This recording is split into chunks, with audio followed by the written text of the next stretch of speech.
Well, hello there. This is Brian Tobiasen, and I just wanted to kind of cover an issue that's been going on quite a bit lately. Well, I shouldn't say quite a bit. I've seen two cases in the last 2 weeks, but it's quite enough to really kind of make me worry. I've got two sellers that have contacted me, or people who wish to be home sellers, that have properties that they purchased, I don't know, one was 5 years ago, one was 2 months ago. And the one that was 2 months ago actually didn't purchase the property, he won it in a lawsuit. So, he was able to he was awarded this property and wanted to get it sold. But we're going to focus on the first one that bought the property 5 years ago, bought it as an investment. It was supposed to be part of a revitalized area of Kansas City. It was sold to an out of town person. This person, I don't know if they've even ever been to Kansas City, but they certainly don't live here. They're not familiar with the market. They purchased this property for a very inflated price, and they were told that they're going to revitalize the area. This will be a great rental property that will bring a steady stream of income in, and it's good investment. Well, the problem is it's in a not very good part of town, and anybody who has dealt with tenants can tell you that homes that are in the not so great part of town end up having tenant problems, and getting paid rent is a very difficult thing. So this person, is now wanting to sell the property after 5 years of very sporadic rent.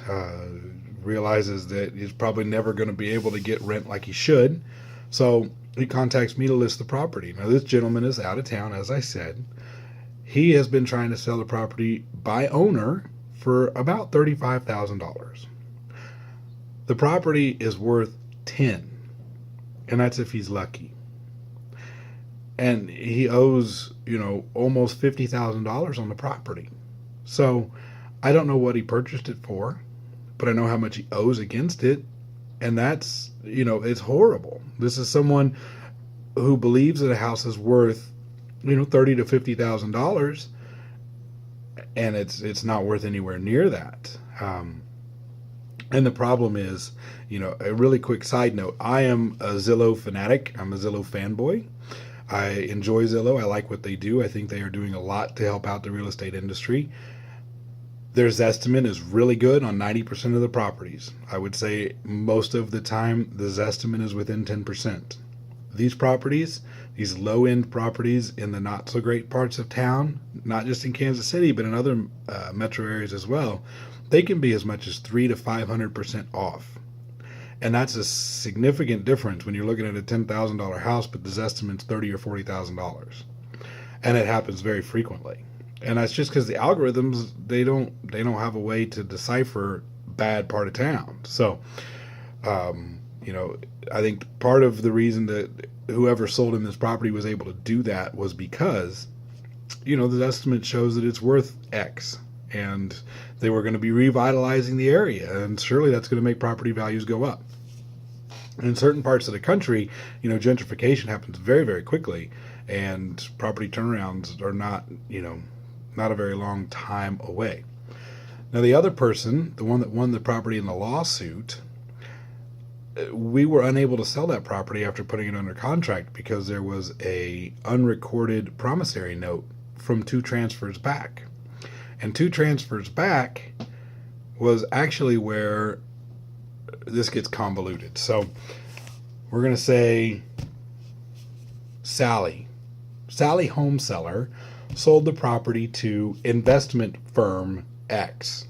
Investment firm X had originally sold the property to Sally, but it wasn't performing as they told her it would. So they decided to buy it back from her to make her whole, but they didn't give her cash. They gave her a promissory note, and they were going to pay her rent for 3 years, and then the remainder would become due, and they would pay whatever the remainder was. Well, again, the rents were very sporadic, so she was getting an interest-only payment from them, which was very low. She ended up, well, let me stop there. I'm sorry. The investment company X ended up losing the property in a lawsuit to the person that contacted me to sell the house.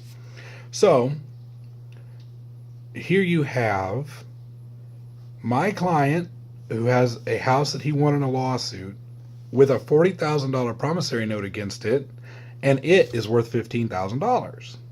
So we're unable to sell that property. He's trying to figure out how to give it back. It's not much of an award when it comes with a $40,000 debt hanging around its neck, let alone the fact that it had, $2,000 worth of city fines. It had back taxes that were owed. I mean, he was barely going to break even just to dump it and get rid of it, and it's an award in a court case. So the message or the moral of the story is to please be very, very careful when you're investing in properties outside of an area you're extremely familiar with. And while I know some of the people that are selling these properties are telling you what a great advantage it is to deal directly with them and to buy the properties out of their portfolio and everything else, I would really consider and highly recommend consulting with a local realtor who is familiar with that market, because they're going to be able to tell you whether or not the homes that investment company is selling you are worth anywhere near what they're promising. And I will tell you, most of the time they are not. I see these companies come in and buy bulk properties in bad rundown parts of town that nobody else is going to buy these properties. They buy them for $5,000 or $10,000 a piece, and then they go out and they sell them to unwitting investors in other parts of the country or world for 4 and 5 times what they're worth. So that is something that's really been weighing on me a lot lately. I don't like to see people being taken advantage of, and especially on stuff like this that's so easily avoidable if you do just a very little bit of research up front and contact a proper authority, if you were a realtor, who can definitely tell you what a property is worth. So those are some horror stories I've been dealing with over the last couple weeks. Hopefully, this will help you to avoid that same thing when a investment opportunity comes your way. I think investing in real estate's a great thing, but you need to know the market that you're buying in. So I hope that this was helpful, and I will talk again soon. Thank you.